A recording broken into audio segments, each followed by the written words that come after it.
Mangwanani Malelepo Vukenjani Klekwas Vanave Africa. Welcome to Africa Good Morning, the news and current affairs show bringing you everything you need to know happening on the African continent and beyond. You are joined by Anna Raizakweyo and Ashwin Betty as we engage with the content. How are you, Anna? I'm good. How are you doing? I'm fantastic. Awesome. Let's get into the news-making headlines. Senegal MPs clear the way for opposition figures to fight election.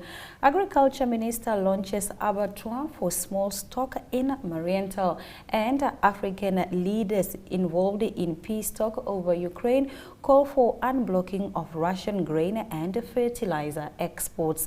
You can watch all our programs on our website, which is called oneup2.com or DSTV 285 or GoTV 25 in Namibia. Now today on our show we have Ari Hohad, who is going to bring us the sports package and so much more. We'll be right back after the break.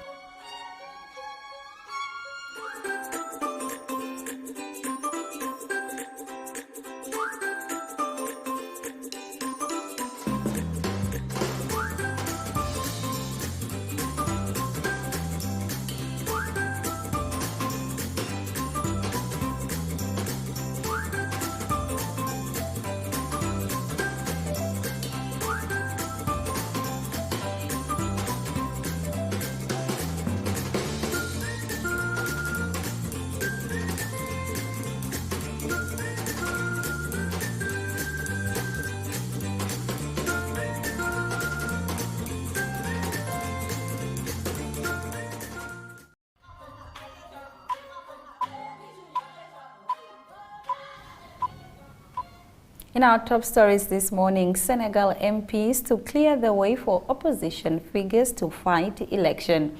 Deputies in Senegal's parliament have passed a vote which will effectively restore the right of two key opposition figures to run in the country's presidential election due in February. The vote clears any person who has been convicted but then either pardons or amnesties them to run for office.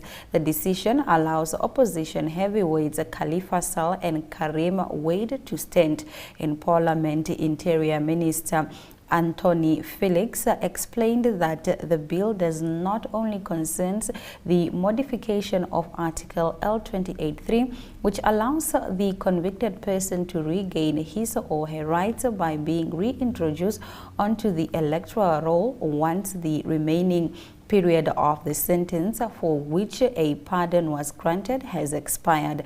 Beyond this, there were other advances resulting from the national dialogue. Now here in Namibia, the abattoir for small stock, the farmers' meat market in Mariental, was officially launched by the Minister of Agriculture, Water and Land Reform, Carl Schlattwein, last Friday. The abattoir has been modernized and upgraded and has actually been active since October 2022.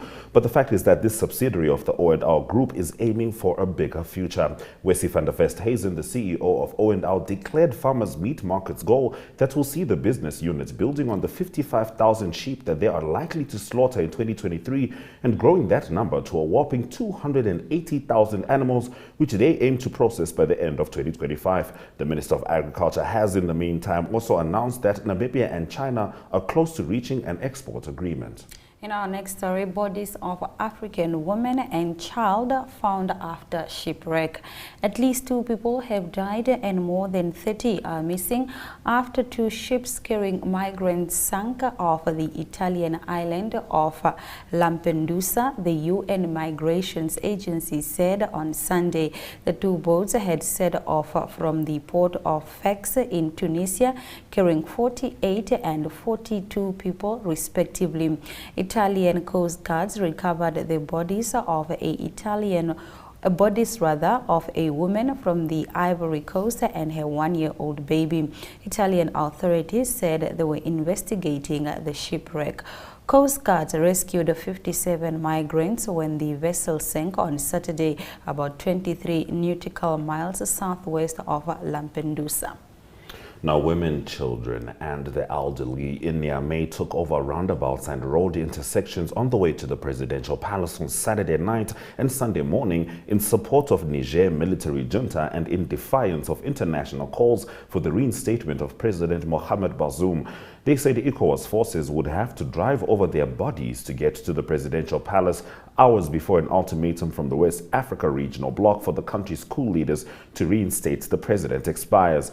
Defense chiefs of the Economic Community of West African States agreed on military action on July 30, including when and where to strike if Bazoum was not released and reinstated by Sunday. Now, the capital was calm on Sunday morning, with citizens appearing undaunted by the threat of military intervention by ECOWAS. The seventh coup in Western Central Africa in 3 years has rocked the Western Sahel region, one of the poorest in the world, and which has strategic significance for Russia, China, and the West. In our next story, African leaders involved in peace talk over Ukraine have called for the unblocking of Russian grain and fertilizer exports to revive the deal for grain exports through the Black Sea, South Africa said late last week. The group has also called on the United Nations to take action to release 200,000 tons of Russian fertilizer stuck in European Union ports, said Vincent Mangwenya, spokesperson of South African President Cyril Ramaphosa. During a press briefing, he said leaders called for specific measures to remove barriers to Russian grain and fertilizer export, allowing for the resumption of full implementation of Black Sea deal. Last month, Russia withdrew from the UN brokered deal that allowed Ukraine to export grain through Black Sea, leading to a spike in grain prices that hit hard affected the poorest countries. Moscow is demanding guarantees on another agreement concerning its own exports, in particular of fertilizers. All right, those have been your top stories. Stay with Africa. Good morning.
Thank you very much for joining us this morning. Let's have a look at the weather predictions for Southern Africa.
Let's get into our economic news from Niger's democratic government on the brink of political paraphernalia.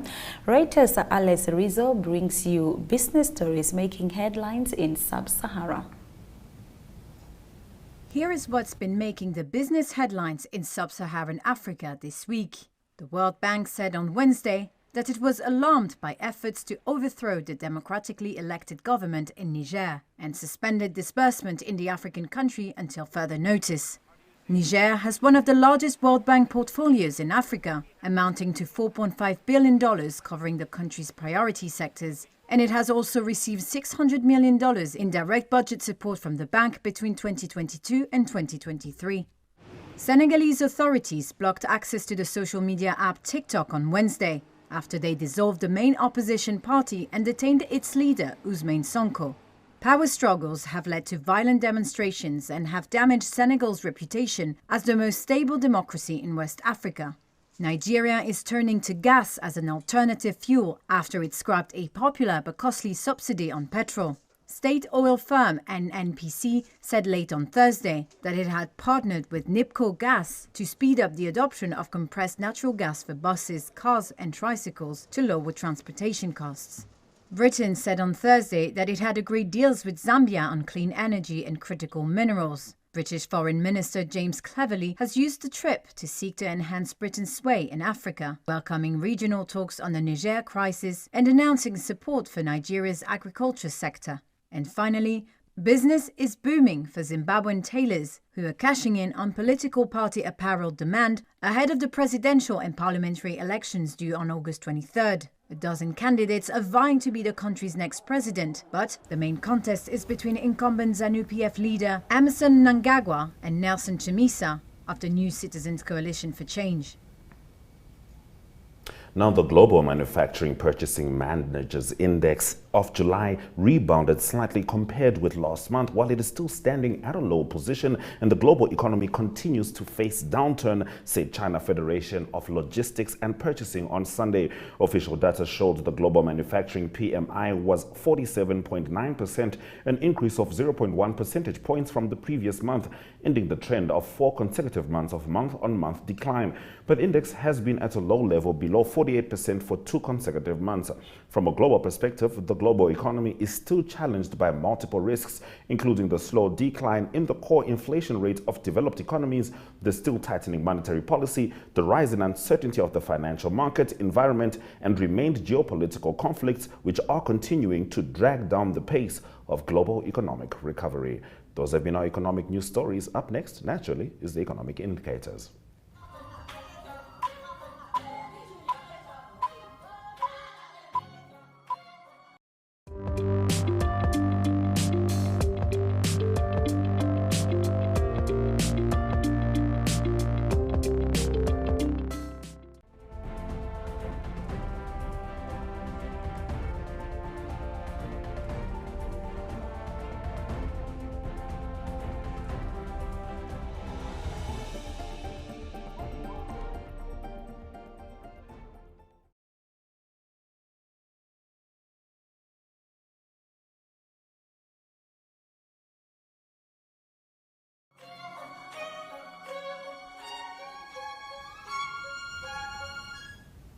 The Namibian and Botswana governments may be risking their water resources for oil and gas revenues. Yolanda Nell has more.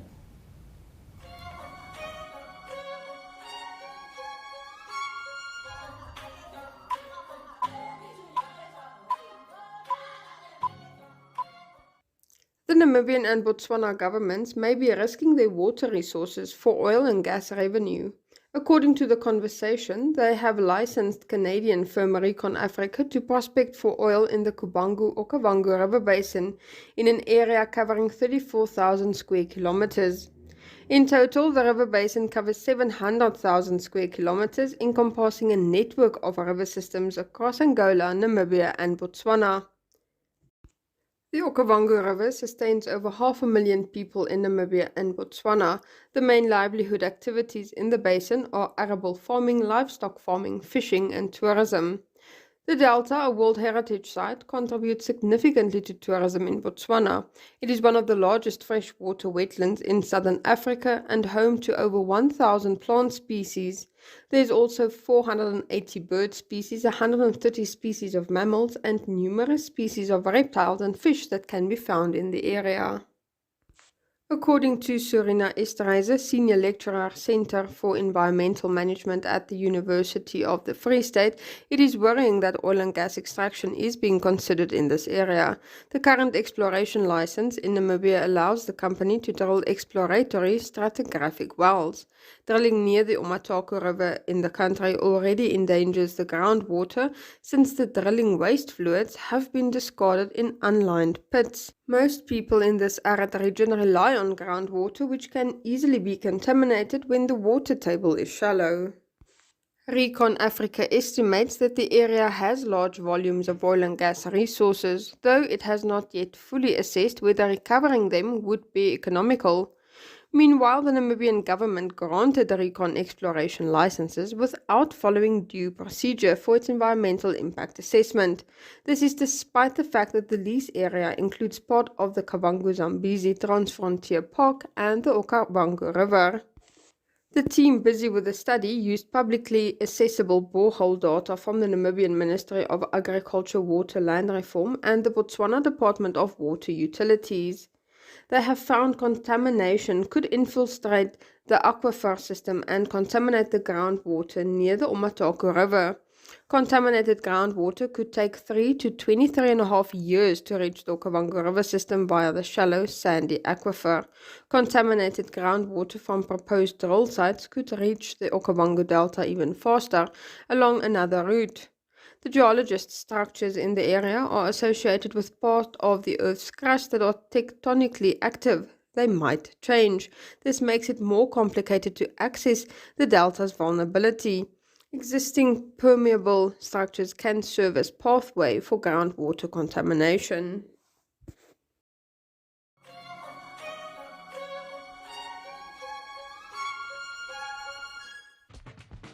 Welcome to My.NA Cars, your ultimate destination for everything automotive.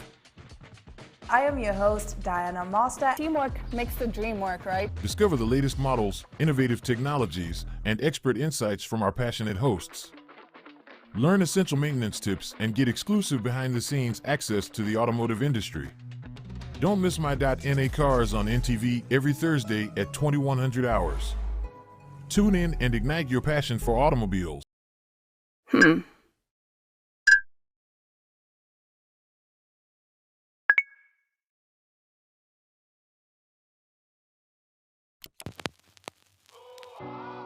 E-ticket, your online ticket solution for events and event marketing.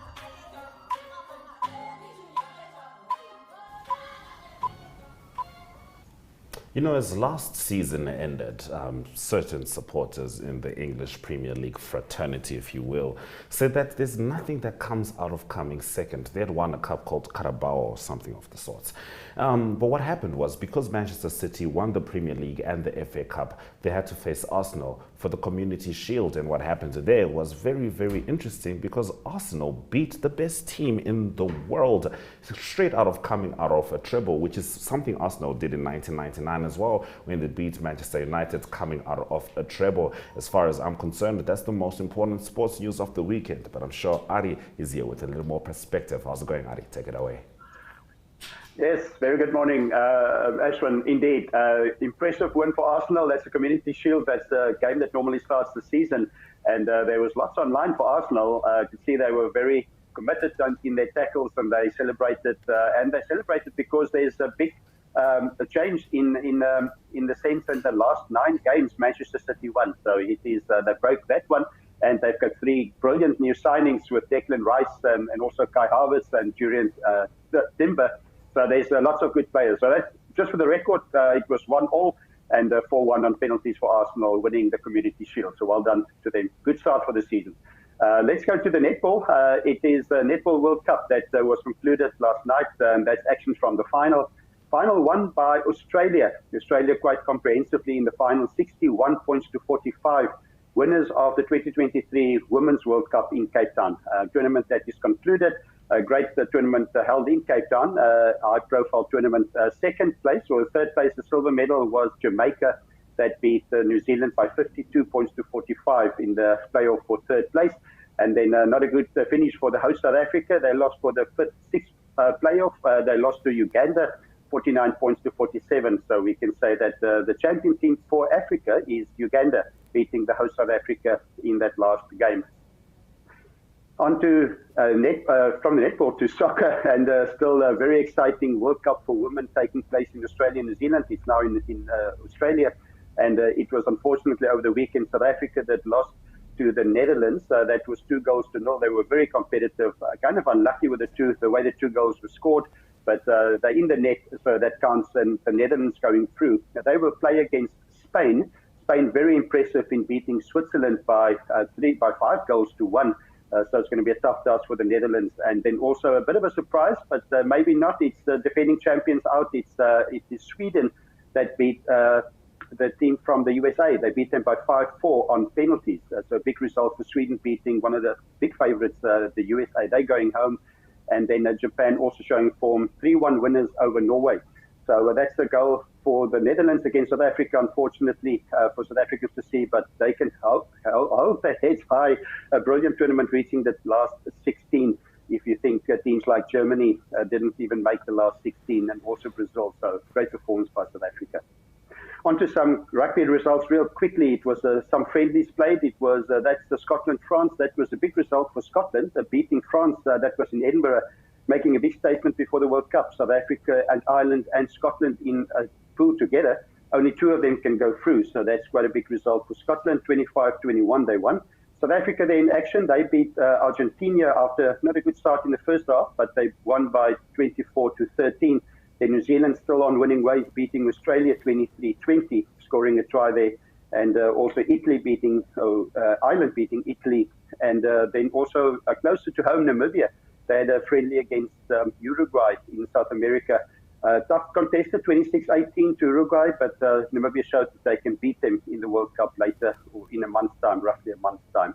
And just to close off for golf news quickly, it was the Scottish Open for women.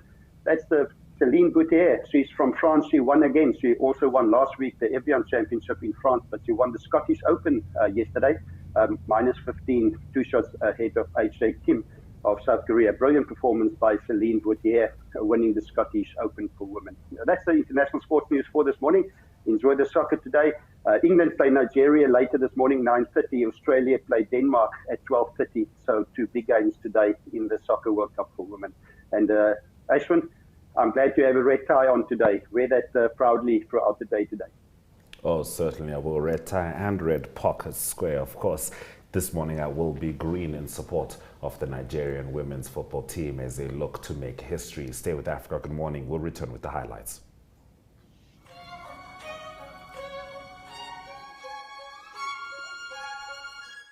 Welcome to What's Cooking, where culinary passion meets expert insights. Somebody must really want to cook and want to cook good food. Immerse yourself in the bustling world of professional kitchens as top chefs create mouth-watering dishes. Join us for in-depth interviews as our host explores the experiences and expertise of our guest chefs. Don't miss out. Tune in to What's Cooking on NTV every Friday at 2100 hours. And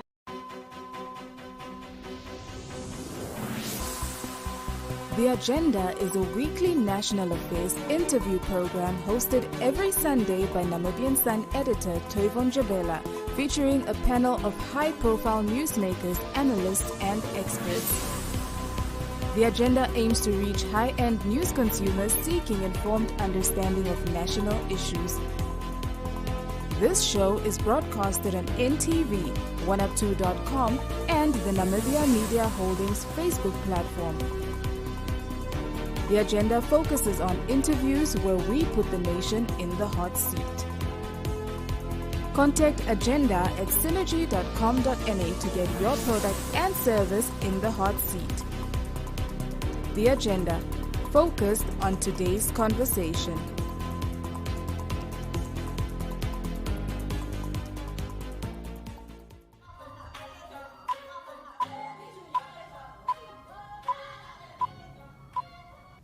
Africa, good morning. On Monday, the 7th of August, these were some of our top stories. Senegal MPs cleared the way for opposition figures to fight election. The abattoir for small stock, the farmers' meat market in Mariental, was officially launched last Friday. and bodies of African woman and child found after shipwreck. Those have been